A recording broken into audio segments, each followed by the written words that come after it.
कृष्ण राधे राधे। यदुवंश के अंतर्गत क्रोष्टु आदि के वंश तथा श्री कृष्ण अवतार का वर्णन। पुलस्त्य जी कहते हैं, राजेंद्र, अब यदुपुत्र क्रोष्टु के वंश का, जिसमें श्रेष्ठ पुरुषों ने जन्म लिया था, वर्णन सुनो।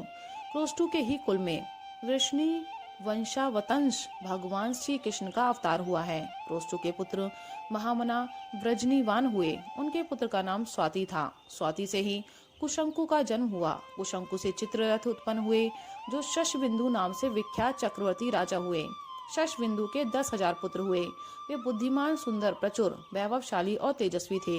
उनमें भी 100 प्रधान थे। उन 100 पुत्रों में भी जिनके नाम के साथ प्रथु शब्द जुड़ा था, वे महान बलवान थे।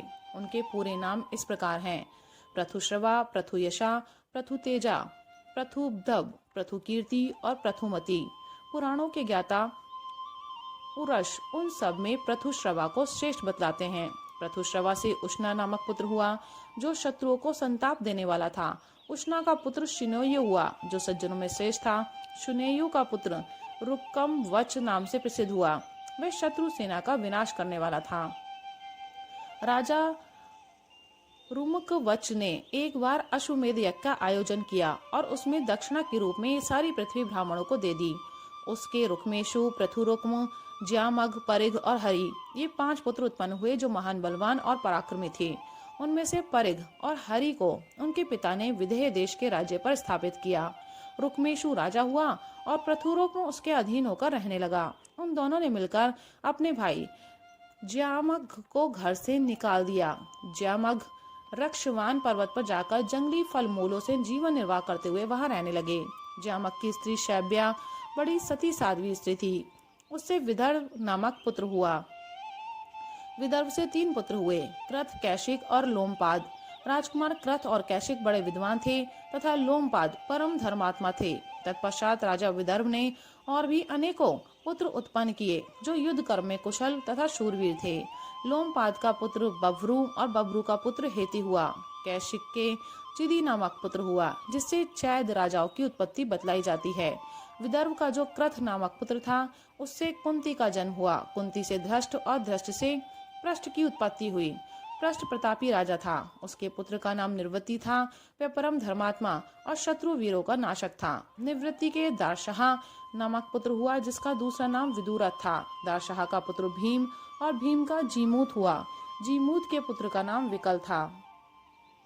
विकल से भीमरथ नामक पुत्र की उत्पत्ति हुई। भीमरथ का पुत्र नवरथ, नवरथ का दृढ़रथ और दृढ़रथ का पुत्र शकुनि हुआ। शकुनि से करम और करम से देवरात का जन्म हुआ। देवरात के पुत्र महायशस्वी राजा देवछत्र हुए। देवछत्र का पुत्र देव कुमार के समान अत्यंत तेजस्वी हुआ। उसका नाम मधु था। मधु से कुरुवश का जन्म हुआ। कुरुवश के पुत्र का नाम पुरश था। वह पुरुषों में श्रेष्ठ हुआ। उससे विदर्भ कुमारी भद्रवती के गर्भ से जंतु का जन्म हुआ। जंतु का दूसरा नाम पुरुदसु था। जंतु की पत्नी का नाम वेत्र था। उसके गर्भ से सत्व गुण संपन्न सातवत की उत्पत्ति हुई, जो सातवत वंश की कीर्ति का विस्तार करने वाले थे।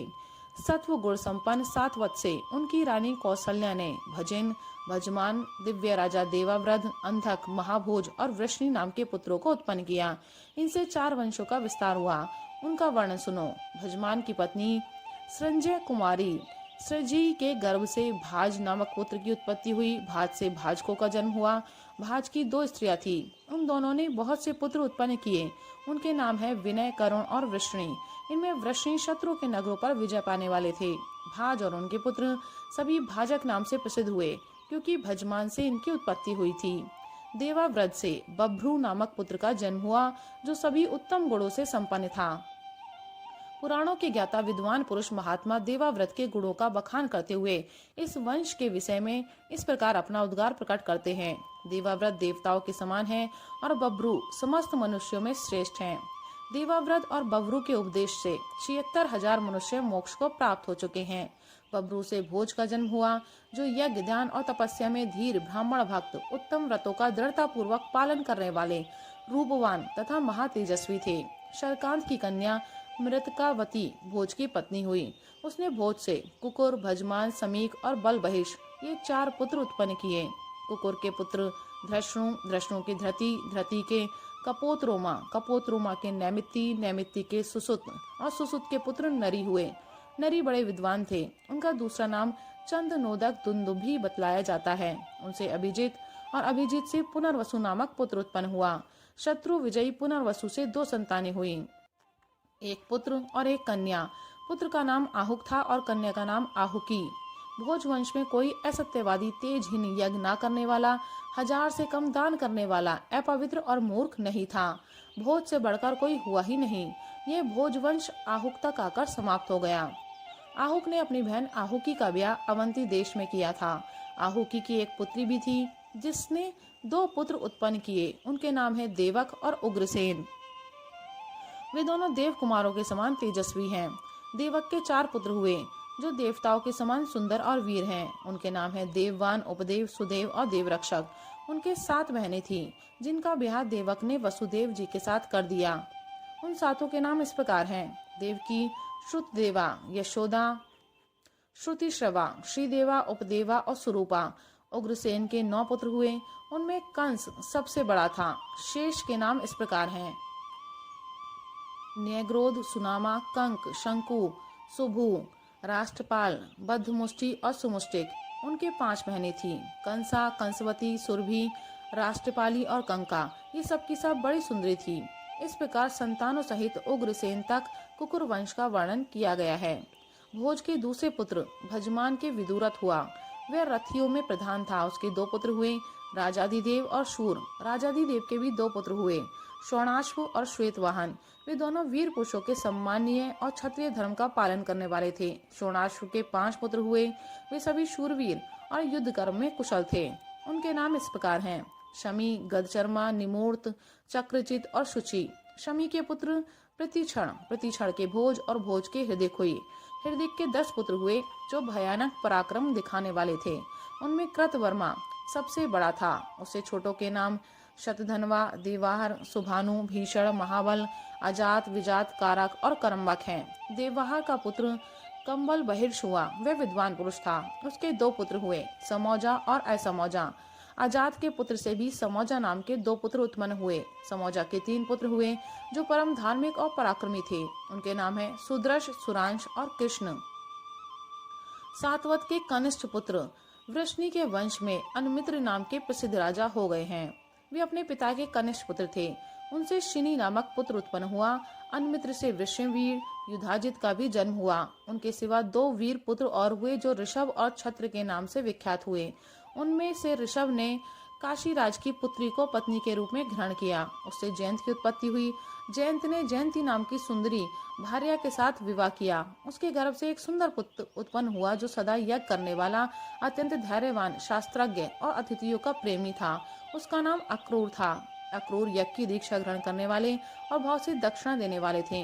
उन्होंने रत्न कुमारी शैव्य के साथ विवाह किया और उसके गर्भ से 11 महाबली पुत्रों को उत्पन्न किया। अक्रूर ने पुनः शूरसेना नाम की पत्नी के गर्भ से देववान और उपदेव नामक 2 और पुत्रों को जन्म दिया। इसी प्रकार उन्होंने अश्विनी नाम की पत्नी से भी कई पुत्र उत्पन्न किए। विदुरथ की पत्नी एक्ष्वाकी ने मींढुष नामक पुत्र को जन्म दिया। उनका दूसरा नाम शूर भी था। शूर ने भोजा के गर्भ से 10 पुत्र उत्पन्न हुए। उनमें आनक दुंदुभि नाम से प्रसिद्ध महाबाहु वसुदेव ज्येष्ठ थे। उनके सिवा शेष पुत्रों के नाम इस प्रकार हैं: देवभाग, देवश्रवा, अनादृष्टि, कुनी, नंदी, सुक्रगशा, श्याम, समीड़ु और संशयों। शूर से 5 सुंदरी कन्याएं भी उत्पन्न हुई जिनके नाम है श्रुतिकीर्ति, प्रथा, श्रुत देवी, श्रुतशवा और राजाधि देवी। ये 5 वीर पुत्रों की जननी थी। श्रुति देवी का विवाह वृद्ध नामक राजा के साथ हुआ। उसने कारुष नामक पुत्र उत्पन्न किया। श्रुतकीर्ति ने केकई नरेश के अंश से संत सनर्तन को जन्म दिया। श्रुतशवा चेदिराज की पत्नी थी। उसके गर्भ से सुनीत अर्थात शिशुपाल का जन्म हुआ। राजधि देवी के गर्भ से धर्म की भार्या अभिमार्दिता ने जन्म ग्रहण किया। शूर की राजा कुंती भोज के साथ मैत्री थी, अतः उन्होंने अपनी कन्या प्रथा को उन्हें गोद दे दिया। इस प्रकार वसुदेव की बहन प्रथा कुंती भोज की कन्या होने के कारण कुंती के नाम से प्रसिद्ध हुई। कुंती भोज ने महाराज पांडु के साथ कुंती का विवाह किया। कुंती से 3 पुत्र उत्पन्न हुए: युधिष्ठिर, भीमसेन और अर्जुन। अर्जुन इंद्र के समान पराक्रमी है। वे देवताओं के कार्य सिद्ध करने वाले, संपूर्ण दानवों के नाशक तथा इंद्र के लिए भी अवध्य हैं। उन्होंने दानवों का संहार किया है। पांडु की दूसरी रानी माद्रवती के गर्भ से 2 पुत्रों की उत्पत्ति सुनी गई है, जो नकुल और सहदेव नाम से प्रसिद्ध हैं। वे दोनों रूपवान और सत्वगुणी हैं। वसुदेव जी की दूसरी पत्नी रोहिणी ने, जो पुरु वंश की कन्या है, ज्येष्ठ पुत्र के रूप में बलराम को उत्पन्न किया। तत्पश्चात उनके गर्भ से रण प्रेमी, सारण, दुर्धर, दमन और लंबी ठोड़ी वाले पिंडारक उत्पन्न हुए। वसुदेव जी की पत्नी, जो देव की देवी हैं, उनके गर्भ से पहले तो महाबाहु प्रजापति के अंशभूत बालक उत्पन्न हुए। फिर कंस के द्वारा उनके मारे जाने पर श्री कृष्ण का अवतार हुआ। विजय, रोचमान, वर्धमान और देवल, ये सभी महात्मा उपदेवी के गर्भ से उत्पन्न हुए हैं। श्रुत देवी ने महाभाग गवेषण को जन्म दिया, जो संग्राम में पराजित होने वाले नहीं थे। अब श्री कृष्ण के प्रादुर्भाव की कथा कही जाती है। जो श्री कृष्ण के जन्म और वृद्धि की कथा का प्रतिदिन पाठ या श्रवण करता है, वह सब पापों से मुक्त हो जाता है।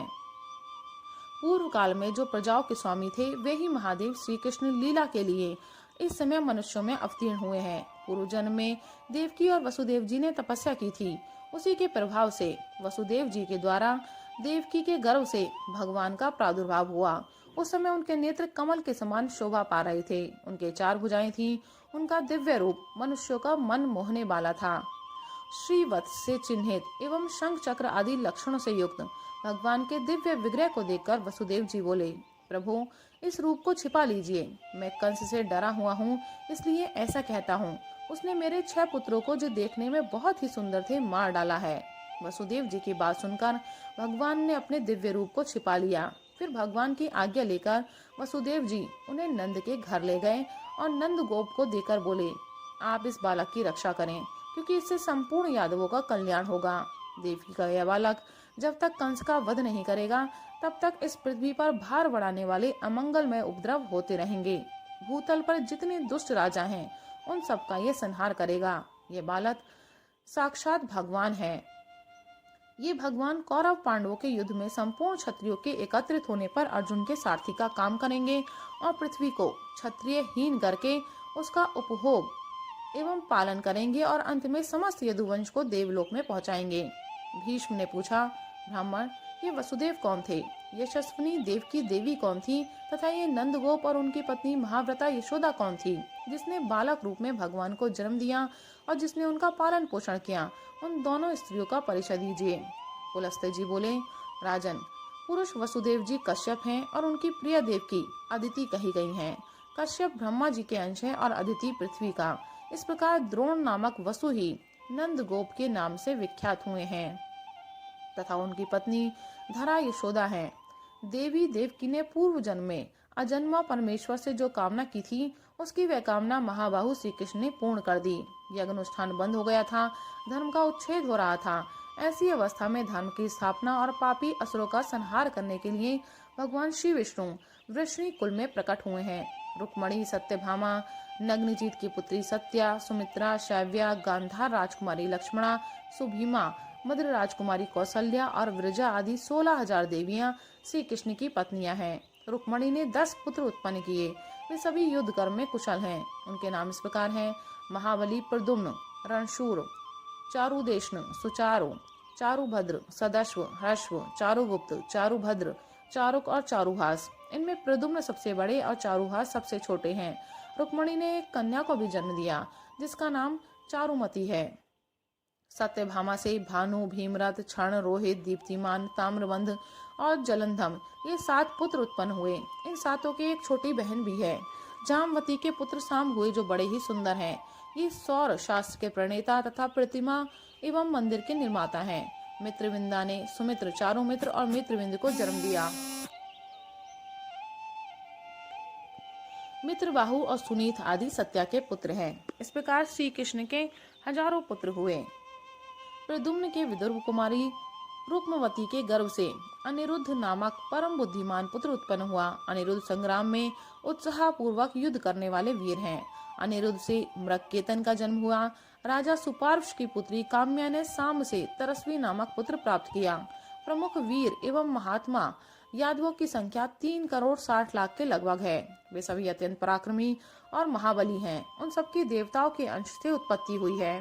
देवासुर संग्राम में जो महाबली असुर मारे गए थे, वे इस मनुष्य लोक में उत्पन्न होकर सबको कष्ट दे रहे थे। उन्हीं का संहार करने के लिए भगवान यदुकुल में अवतीर्ण हुए हैं। महात्मा यादवों के 101 कुल हैं। भगवान श्री कृष्ण ही उन सबके नेता और स्वामी हैं तथा संपूर्ण यादव भी भगवान की आज्ञा के अधीन रहकर रिद्धि सिद्धि से संपन्न हो रहे हैं। राधे राधे, हरे कृष्ण।